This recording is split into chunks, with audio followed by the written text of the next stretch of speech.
E aí, galerinha? Tudo certinho? Mais um bloco do Estatuto do Idoso para você. Então, no bloco passado, nós vimos as penalidades que podem ser aplicadas de duas formas. Você tem penalidade para entidades governamentais e você tem penalidades para entidades não governamentais, tá certo? Então, eu disse para vocês, muito cuidado, porque nas provas eles trocam, O que é penalidade não governamental, ele vai colocar na entidade governamental. E o que é penalidade governamental, ele joga em penalidade de entidades não governamentais. Pronto. Então, vamos dar continuidade, ao artigo 55, tá certo? Do Estatuto do Idoso. Vamos lá.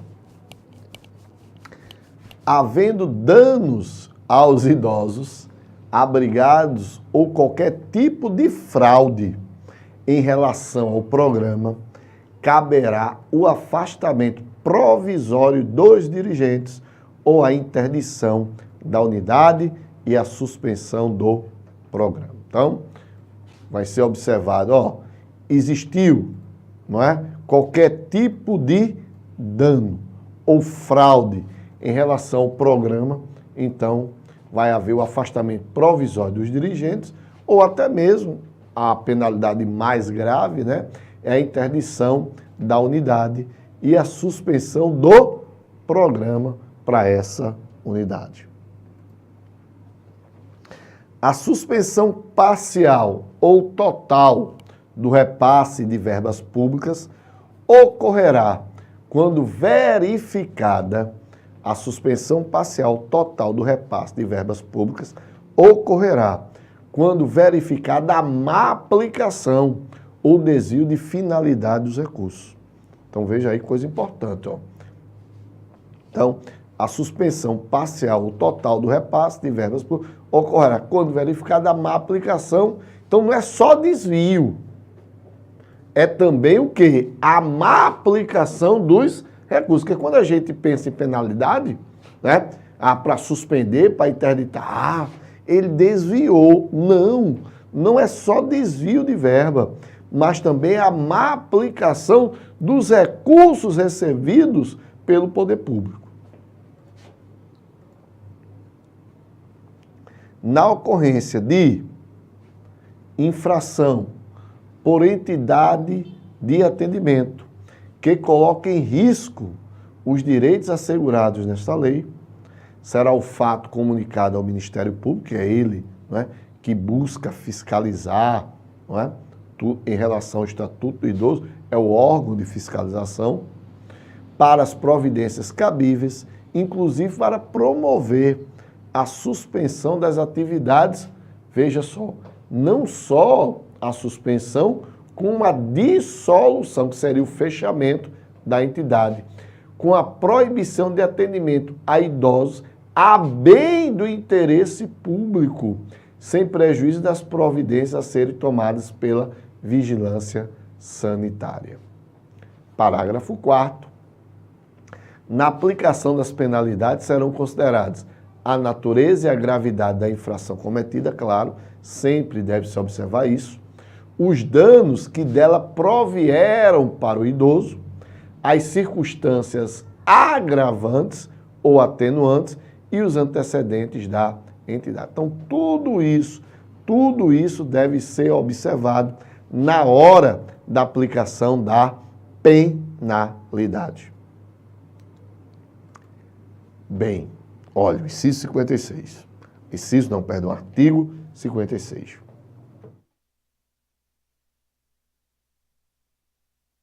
Meu aguinha aqui, por conta da garganta. Garganta tá falhando, então a aguinha é sempre importante.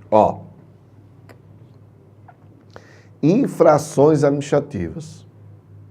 Vai cair em prova? Vai. É uma questão possível de prova? Vai. Cuidado. Porque essas infrações administrativas, como quem estudou comigo o Estatuto da Criança e do Adolescente, são muitas vezes multas, né, que são aplicadas. Então, o que que acontece? Você vai ter que decorar o valor da multa.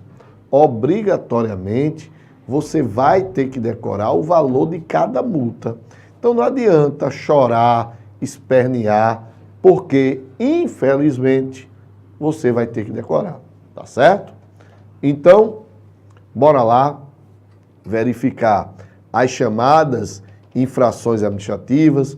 Nós vamos ver primeiro quais são elas, depois nós vamos estudar a apuração administrativa, não é? De infração, e depois nós vamos ver, inclusive, a apuração judicial de irregularidades em entidades de atendimento. Né? Então, tudo isso é importante que você obrigatoriamente tem que estudar. Não adianta. Tem que estudar e decorar. Tá certo?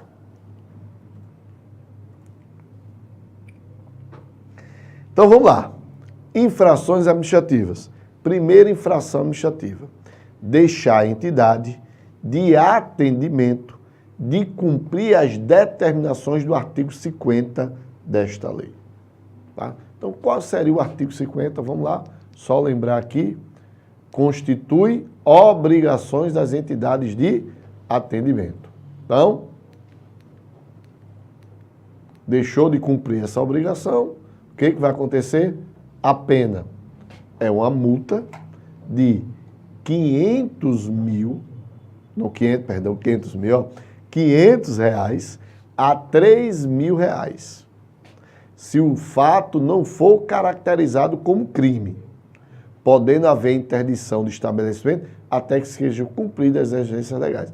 Se o fato for considerado como crime, aí a multa vai ser diferente.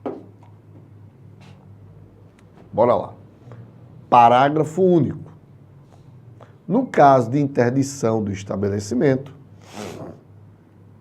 de longa permanência, os idosos abrigados serão transferidos para outra instituição, à expensa, ou seja, a expensa é o pagamento do estabelecimento interditado, enquanto durar a interdição. Enquanto durar a interdição. 57.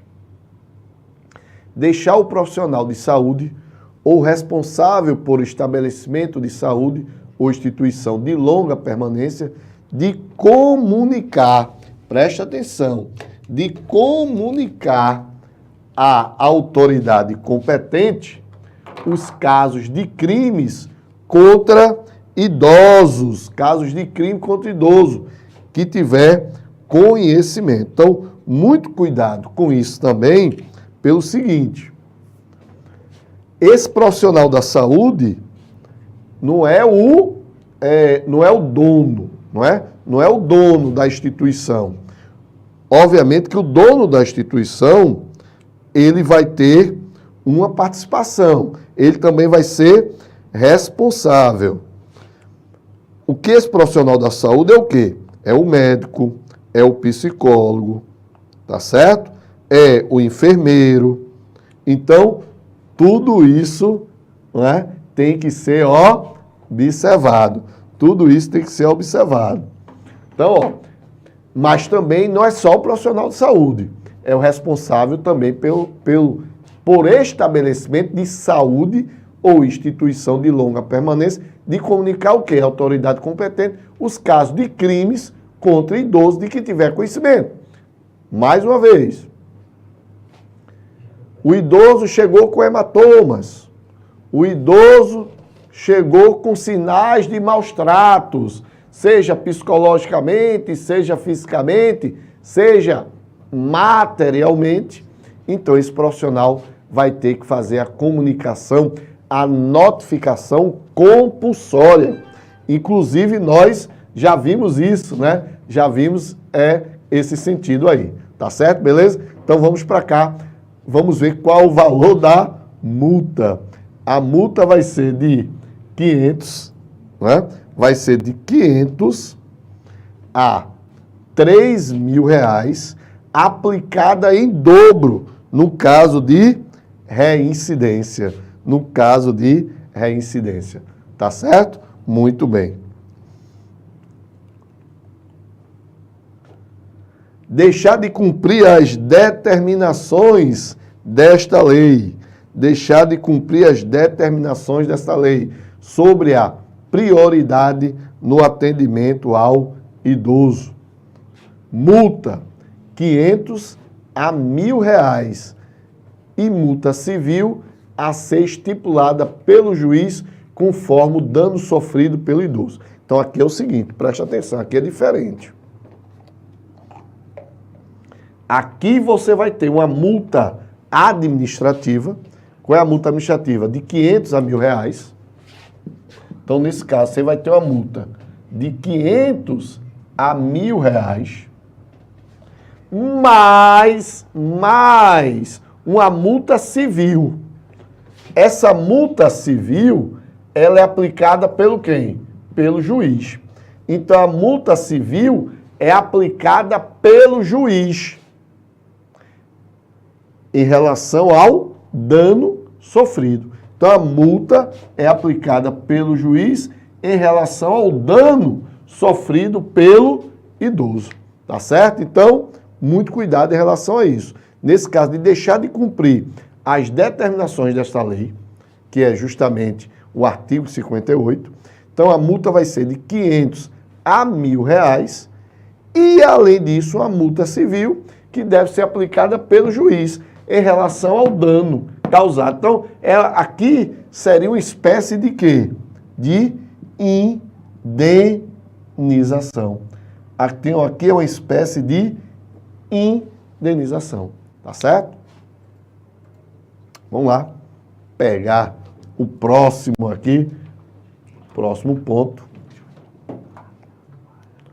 Artigo 59.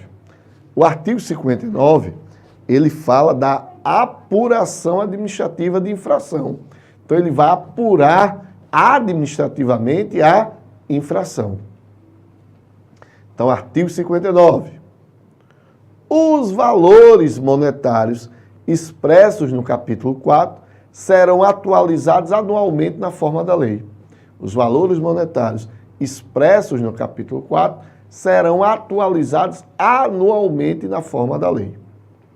Aí vem o artigo 60 e diz: o procedimento para imposição de penalidade administrativa por infração às normas de proteção ao idoso terá início com requisição do Ministério Público ou auto de infração elaborado por servidor efetivo e assinado, se possível, por 2 testemunhas.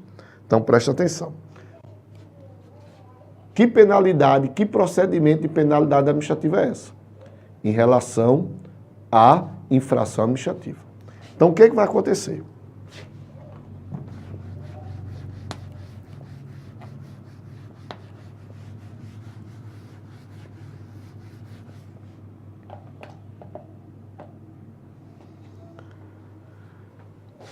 O procedimento para que seja imposta aquela multa que a gente trabalhou, certo? Ou seja, a imposição de uma multa por uma penalidade administrativa, não é? Então, o que vai fazer? Vai ser essa multa, deverá ser feita, então a multa administrativa. Então, primeiro, essa multa, a penalidade, terá início com a requisição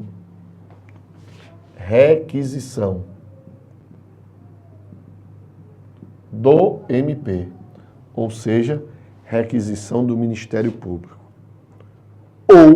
Ou lavrado o auto de infração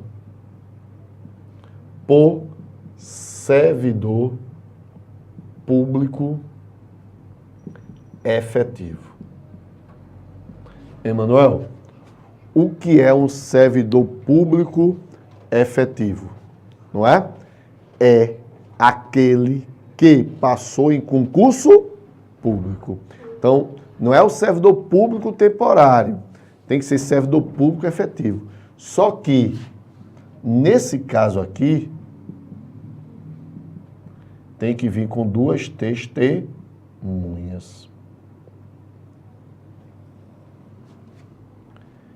Emanuel, por que o Ministério não precisa? Porque o Ministério tem presumibilidade de idoneidade moral, tem presumibilidade de boa-fé, tem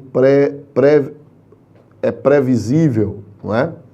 Presume-se que o Ministério Público tem fé de ofício. Então, tudo isso não quer dizer que o servidor público não tenha fé de ofício.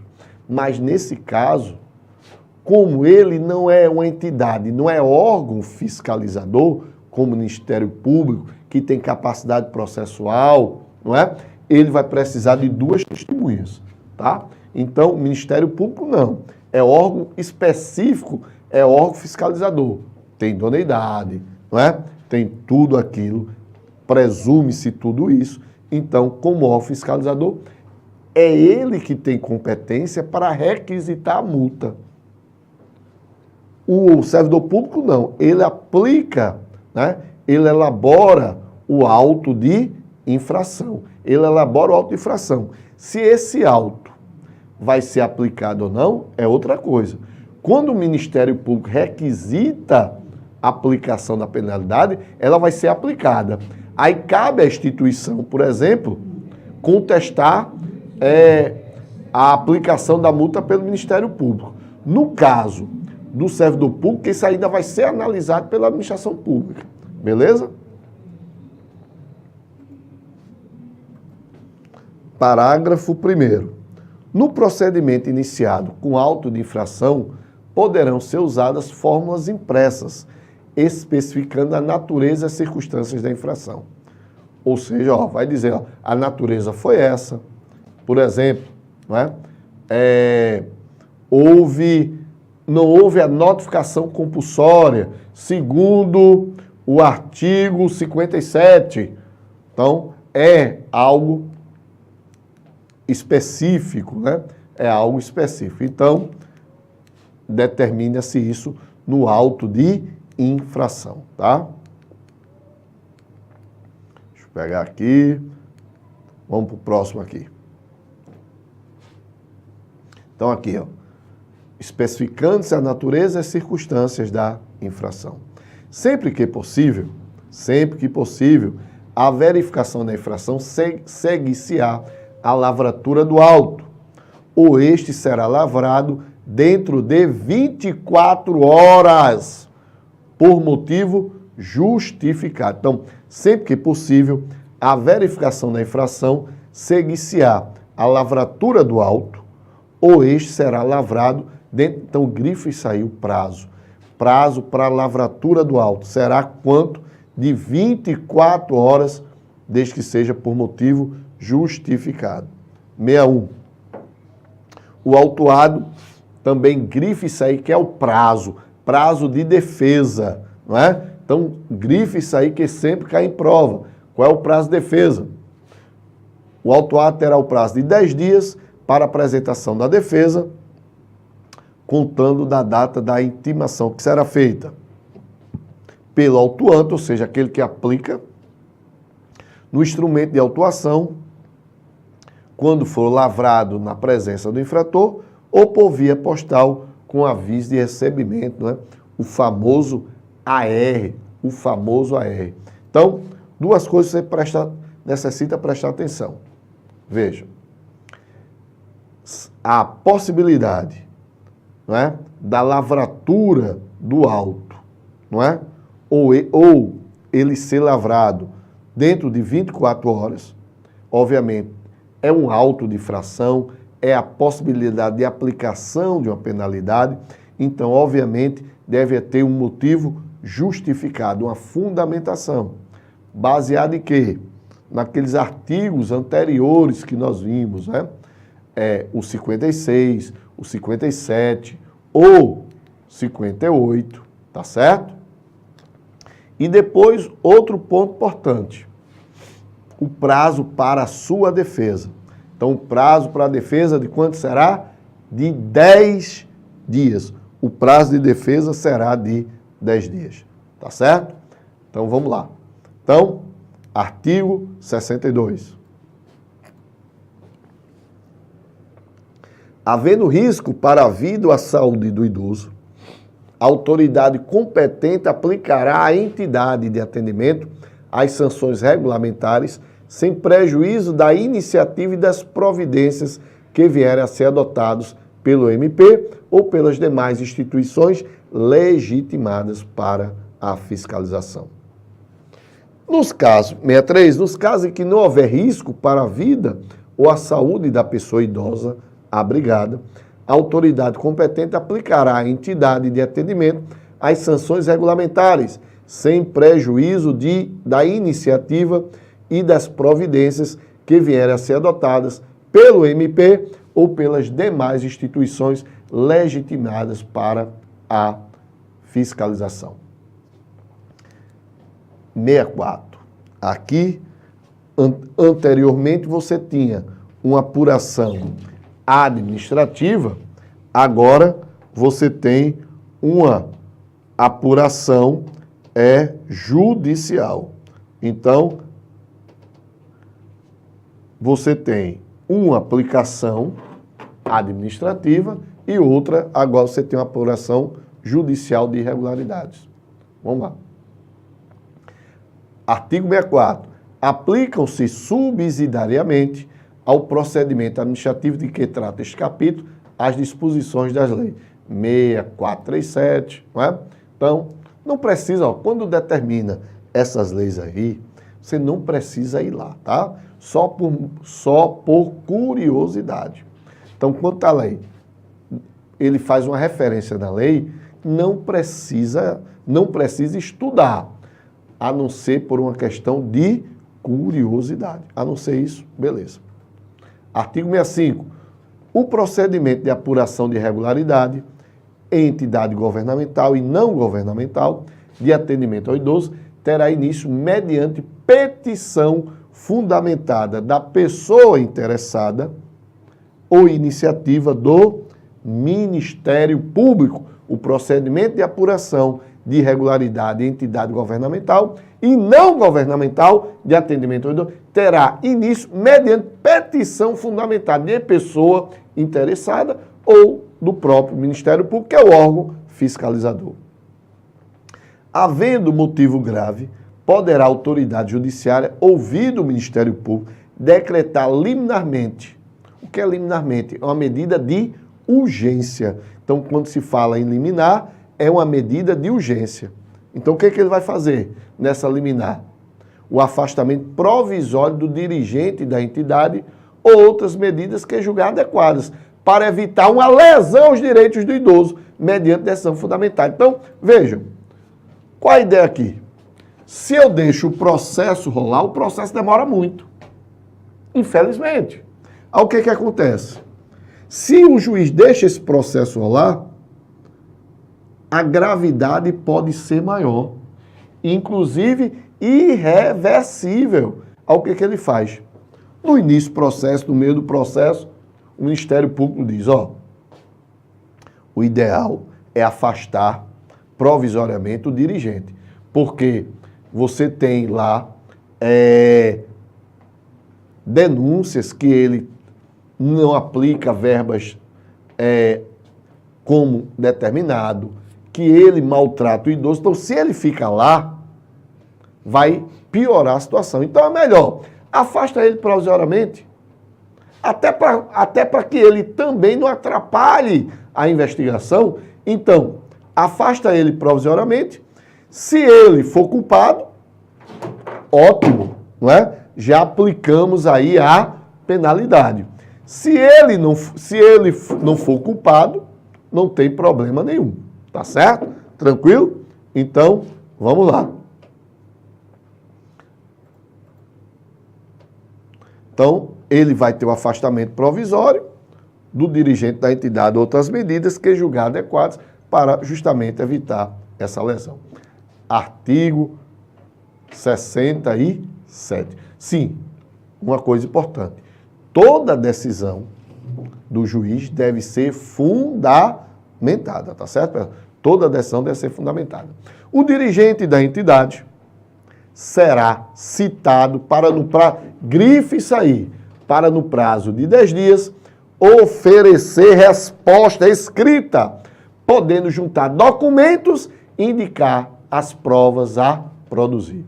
Então, ele vai ter um prazo de 10 dias para oferecer resposta escrita, ou seja, a sua defesa, né? Então, oferecer resposta escrita é defesa. E juntar documentos, indicar provas a ser produzidas, ou seja, da sua inocência. Então, grife isso aí. Veja que sempre os prazos de defesa constituem 10 dias, né? 66. Apresentada a defesa, o juiz procederá na conformidade do artigo 69 ou, se necessário, designará audiência de instrução e julgamento, ou seja, vai dar continuidade ao processo, deliberando sobre a necessidade de produção de outras provas. Então, o juiz vai dizer, ó, existe necessidade de novas provas ou não existe necessidade de novas provas. Então, eu vou fazer o seguinte, observe que esse artigo 68, ele demanda, não é, uma explicação mais detalhada do que é instrução, processo, alegações finais. Então, vou fazer o seguinte, para a gente não passar do tempo, e minha garganta também, vocês devem estar percebendo que está zerando aqui. Então, esse bloco a gente termina agora. No próximo, a gente vai tratar do que seria essa audiência de instrução e julgamento, não é? A reiteração de novas provas. Então, tudo isso no próximo bloco. Até mais.